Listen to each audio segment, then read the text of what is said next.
sommes de retour pour H2H24 sur le forum de Belfort dédié à l'hydrogène pour aborder maintenant le volet pédagogique de l'événement.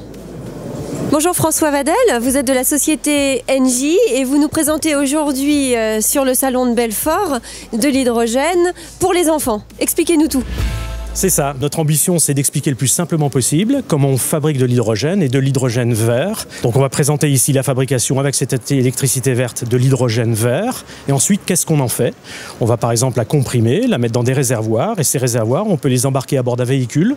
Et avec une pile à combustible, on va transformer cet hydrogène en électricité pour effectivement permettre à des trains, à des bus, à des bennes ordures ménagères de fonctionner, d'avoir une grande autonomie. Là, vous avez mis sur le salon un petit démonstrateur de production d'hydrogène pour expliquer aux enfants les différentes étapes de production. Vous nous expliquez? On a ici une petite cellule photovoltaïque qui, à partir du rayonnement solaire, va générer un courant électrique. Le courant électrique va passer ici dans l'électrolyseur, donc c'est un petit réservoir d'eau. Et donc, à la cathode et à l'anode, vous allez avoir de l'hydrogène qui va se produire et de l'oxygène. Et vous voyez donc les bulles de gaz qui se produisent. Qu'ici, vous avez de l'hydrogène qui est en train donc de remplir le tube et de l'oxygène de l'autre côté. Avec de l'électricité verte, on produit donc de l'hydrogène décarboné, neutre en carbone.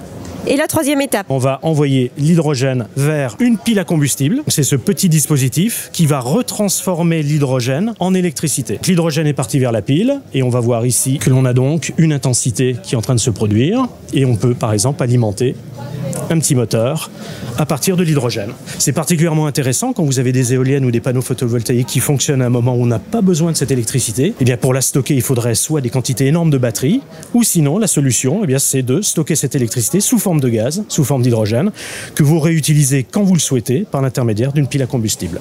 On retrouve entre deux stands pédagogiques la société H26 avec un générateur électrique alimenté hydrogène qui permet de fournir de l'électricité à l'ensemble des stands extérieurs du salon de Belfort. Nous sommes maintenant sur le parcours pédagogique de l'hydrogène organisé par l'Université de Franche-Comté pour expliquer aux jeunes et encore aux plus jeunes comment on fabrique de l'hydrogène et surtout à quoi ça sert. Nous sommes avec Nadia Steiner, enseignante et chercheure à l'Université de Franche-Comté qui va nous expliquer ce parcours pédagogique. Ici, on se trouve dans un espace parcours pédagogique tenu par nos étudiants de l'UFRSTGI, Université de Franche-Comté. Donc ce sont le parcours CMI, H3E, hydrogène énergie. Et donc dans ce parcours-là, on va expliquer déjà un contexte global, pourquoi est-ce qu'on a besoin d'hydrogène, dans quel contexte il se situe. Ensuite, on va expliquer ce que c'est que l'hydrogène.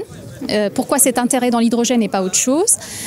Donc ensuite, comment est-ce qu'on va le produire, comment est-ce qu'on va le stocker, quelques petites applications. Donc là, on a une petite maquette pour montrer des applications pratiques. Et puis derrière, une plus grande maquette pour simplement montrer comment est-ce qu'il peut être intégré dans une ville, les différents usages qu'on peut en avoir. Et bien sûr, on va finir aussi par présenter notre formation voilà, qui forme de licence en master en énergie et hydrogène. Normalement, on est censé accueillir aujourd'hui des collégiens, des primaires aussi, des classes de CM1, CM2, parce qu'on pense qu'effectivement, il faut les sensibiliser à minima à avoir cette culture scientifique de manière générale et environnementale. Nous sommes avec Paul Moreau, alors ancien étudiant de l'Université de Franche-Comté en master hydrogène et maintenant collaborateur de la société ISTI, le futur laboratoire de test et de certification des réservoirs et des systèmes de stockage hydrogène.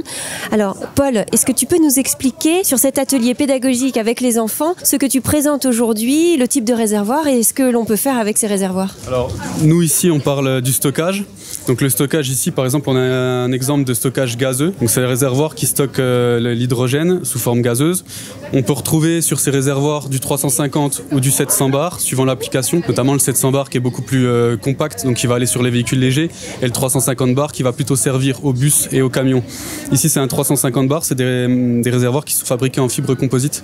Avant ils étaient plutôt faits en métal, mais pour des questions de poids, voilà, aujourd'hui ils sont plus en fibre composite, donc fibre de verre, fibre de carbone, ces choses-là. Et s'il y avait une fuite, comment ça se passe avec ce type de réservoir? Donc là, ces réservoirs sont spécifiquement designés pour éviter donc les fuites. C'est des réservoirs qui sont très très solides. Par exemple, sur une voiture en crash test, le réservoir ne casse pas. Et dans le cas d'une fuite, il y a des systèmes de protection qui permettent d'évacuer le gaz. L'hydrogène est un gaz très léger, donc il s'envole très vite dans l'atmosphère. Et la seule façon qu'il y aurait d'avoir un problème, c'est qu'il y ait une rétention d'hydrogène dans une cavité à un endroit. C'est pour ça qu'au centre ISTI, des tests seront faits de perforation, de chute et même de tir à balles réelles. C'est ça. On a aussi des tests avec des brûleurs qui vont émettre un feu autour du réservoir et on va faire des tests sur les fuites et sur l'éclatement des réservoirs pour vérifier que ces réservoirs peuvent tenir à des pressions qui sont plusieurs fois leur pression nominale. Merci Paul. On a ici un banc de test avec une pile à combustible utilisée par le master de l'Université de Franche-Comté. Et là, on va nous expliquer en quelques mots, par un étudiant, une maquette avec une voiture qui produit de l'hydrogène. Dans cette maquette, nous avons un composant qui est une pile à combustible, mais aussi un électrolyseur, donc il est réversible. Dans un premier temps, nous allons, via une batterie, alimenter l'électrolyseur pour créer de l'hydrogène. Et dans un second temps, nous allons débrancher la batterie, brancher notre pile au moteur électrique et le faire fonctionner grâce à l'hydrogène que nous avons produit en amont. On retrouve ici un atelier avec une représentation Lego de l'intégration d'un écosystème hydrogène au sein d'un territoire. Alors, est-ce que vous pouvez nous expliquer en quelques mots ce que l'on retrouve? On parle beaucoup de mobilité, j'imagine.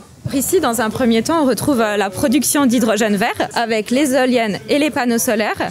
Et on va bien sûr insister sur la production d'hydrogène vert pour faire avancer les véhicules, les trains, les camions poubelles, les bus, mais aussi utilisés au sein des maisons pour de la micro-cogénération. Pour chauffer sa propre maison, on peut utiliser l'hydrogène. C'est ça, pour chauffer et alimenter en électricité. Merci. Merci de nous avoir suivis pour cette édition spéciale à Belfort au Salon de l'Hydrogène. À très vite.